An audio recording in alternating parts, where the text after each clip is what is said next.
Gonna have some fun today. If you like green, this project's for you. Using some translucent clay. You won't need a lot, just a little chunk.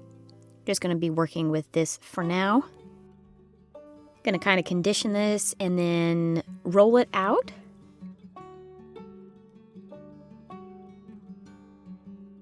Show you the thickness there, just a little piece. It's gonna go a long way here.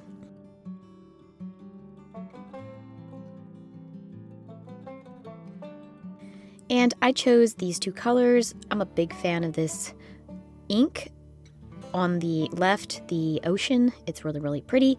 And then I kind of wanted a lighter color, and I thought that the yellow would go really good together. And when they mix, they're gonna make a really pretty color also. So I decided to use these two together. You can use more than two if you want to, but I think, for keeping it simple, I would just use two. I'm just dotting on some of the ink. Gonna use the yellow first and then go back in with the green, and it was coming out way too fast, so I did decide to use the paintbrush and kind of dot it on. A little bit better control that way too. I don't want it to be like one big mushy mess. I still want to be able to kind of see the two colors. So I'm gonna use this napkin. I lightly pressed my fingers against it to kind of absorb. I didn't want to smear anything, and it worked quite well.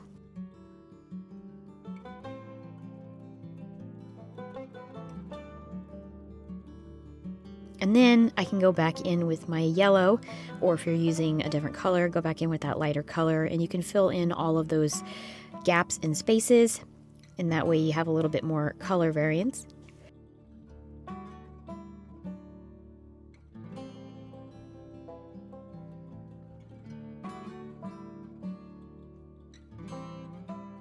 And again, if you need to absorb, just again put the napkin on there and then just lightly press it, and you can absorb all of that ink. And I kind of like that, but if you want to go back, you can add a little bit more of the darkness in there. Basically, just kind of keep playing with it until it's how you want it to look. And then do be sure to let this dry really well before going on to the next step. That way it doesn't smear so much. I will be using stencils in this project, and I'm going to show you a couple different ones here. What you're kind of wanting to go for is to have less of the open space and more of the plastic. And the reason for that is so that you can kind of get more of an outline. If you have a more wide open stencil where you're going to put more ink on it, because we're going to actually put ink over this, so all the spots that are open and bare are going to have ink on it. If you choose one that's got like a larger section that's open, you're going to lose all of your background to the ink that's going to be over top. So I was just kind of showing you some examples here. A lot of these would work. This one's really good. It has a lot of slim spaces, so you can, still be able to see your color underneath. I hope that makes sense. I chose this stencil. I've actually used this stencil in the past. It is, out of all of the stencils I have, my favorite. So just take a roller and press your stencil in, and it may not stick quite well around the outside, especially because of the ink on there. It doesn't allow the clay to stick because the clay isn't really visible. It's the ink, so the stencil has a hard time sticking to it. So just work with it and kind of press your fingers into it. And then lightly put a coating of black paint on there. Depending on the colors you're going to choose, you don't have to use black paint. You could use white paint. You could use whatever color you wanted. And you are going to get some bleed over unless you have a perfect flush connection between the stencil and your clay. This doesn't bother me, and I'm going to kind of cut this up. So you're not going to be able to see a lot of the boo-boos or mistakes. So you kind of decide how you want to cut it. A diagonal, straight across, at an angle, however you want to do it. I thought it would be the prettiest if you did it at an angle and went and made your cuts. And you'll want to make large cuts so that you have large sections. If you make them really, really small, you're going to lose all of the detail of your pattern, so I wouldn't recommend making like really tiny strips. And you'll see here the size that I cut, so they're still relatively big. You can still kind of see the pattern of the stencil on there. I thought this would be really pretty if you left it like this and then like filled in the spaces with a solid colored clay, or maybe even an alcohol ink clay. I don't know, it would be kind of pretty. I want more of a contrast between the sections that I cut. So I am going to use the black paint. If you are using white paint, you can use the white paint. It just depends. You can kind of play with it and see what you like. I decided to go ahead and use the black, and I'm just kind of going very lightly along the edge, and I will do that to both sides of my piece, and then I'll do that to each one of the sections that I cut. Don't need a lot here, just kind of dabbing it on.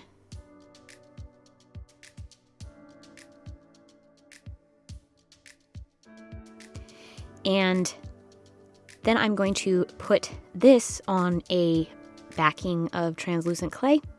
You can use a solid colored clay if you want to, but you're going to lose the transparency aspect of the translucent clay. So totally up to you. I think it'll turn out pretty either way. It'll just have a slightly different look. And I am going to offset mine by just kind of moving them up or down. Just play with it and see what looks most appealing. I don't want any of the lines to like line up too well, so just kind of play with it and see what you like, which is also good if you chose a stencil that has a lot of like details in it. You can kind of see the difference. It'll kind of add to the piece and give it a little bit more, I don't know, visual appeal to it, I think, the more detailed of a stencil that you have.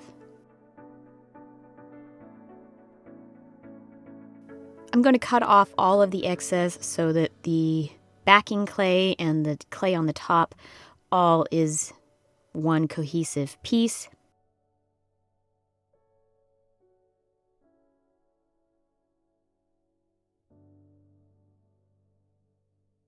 And then just using my blade to kind of push it all together, just to make sure everything's stuck together, and then kind of roll it. And you can burnish it too if you want to, just making sure all of the pieces are kind of, you know, cohesively touching and they're not going to break apart or anything like that. You can also use Bacon Bond in between the sections if for some reason it doesn't stick. Alright, so I have my piece, the front and the back, and I do want my translucent clay on the back to be colored. I've baked translucent clay in the past and not put anything on it, and it doesn't come out as pretty. So I don't particularly like that yellowy kind of a look that it has when it bakes if you don't put any ink on it. So I just put a little light coating of ink on it, and it was the ocean that I had used for the front. So you can put as much or as little as you want on the back. And if your lines kind of start to get all wavy, it's okay. Don't worry about it. It doesn't have to be straight. It's going to look really pretty. I would recommend cutting out your piece so that they are the same direction. So if your lines are going straight up and down and you cut your piece so that it's going straight up and down, cut your second piece. Don't cut one piece with the lines going, you know, horizontal and the other one's going vertical. And you'll see here, I put both of mine side by side and cut them so the lines are going to go in the same direction. I just think it's going to look better. You can do one horizontal and vertical if you just kind of want to go for something wild. Maybe your stencil kind of called for it to be that way. And a little bit of the backing lost some of the color. If that bothers you, you can just re-ink yours, but it's going to come out fine in the wash. So, and I just kind of wanted to briefly show you how I was making my piece. Obviously, I used a paper cutter. You can use whatever you want, but I really liked the idea of using the centerpiece and making a little heart cutout from it. And if you're worried about the sides, you can put ink on it, but they come out really pretty, so I wasn't worried about it. And then I always like to show you my scraps that I have and kind of what I make from it. So what I did was I took all of my pieces, and this is really brief, guys. I took all of my pieces and I made sure the fronts were all facing up and the bottoms were all facing down, and then kind of put them together. And now I'm going to cut them into like little chunks or strips. And then this was a little piece that was all extra of something. I can't remember off the top of my head. But I'm going to take it and I'm going to chop that one pile really, really small and fine.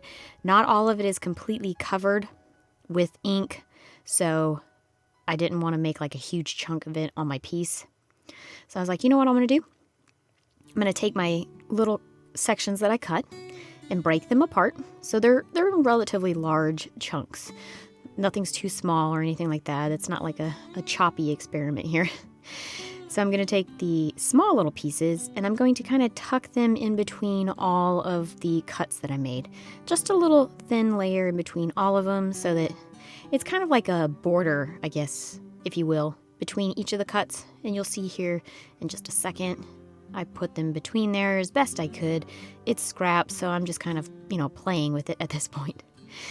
So mush it all back together. The back is still all the back, so it's that solid ocean color I put on there, and then the fronts were all of the pretty design was on there.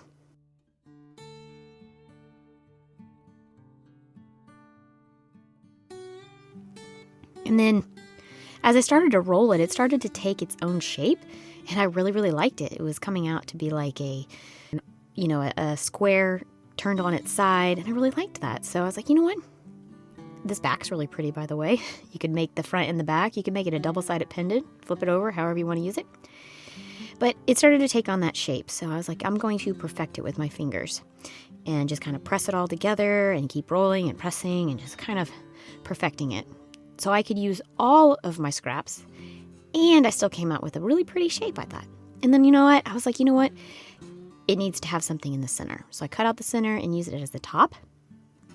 And then these are the first pieces I made. I really like them with the heart cut out, and then I made the heart as the little top part. I just really like it. I love that you can tell the difference between the green and the yellow on there. And the back came out really, really pretty. It reminds me of the ocean. Everything reminds me of the ocean. And the sides are really nice. I don't know. I'm quite fond of this piece, I think. And I really like the little finding I used at the top. It's meant for like a necklace. But I was like, I'm going to use it for these earrings. And then this is the other piece, and I put resin on it. I just think it came out really pretty. For being scrap clay, hey, it came out really nice. I hope you enjoyed this tutorial. Please don't forget to subscribe, like, share. If you shared it, it would be really great. And also, don't forget to check out my other channel, Frugally Delicious.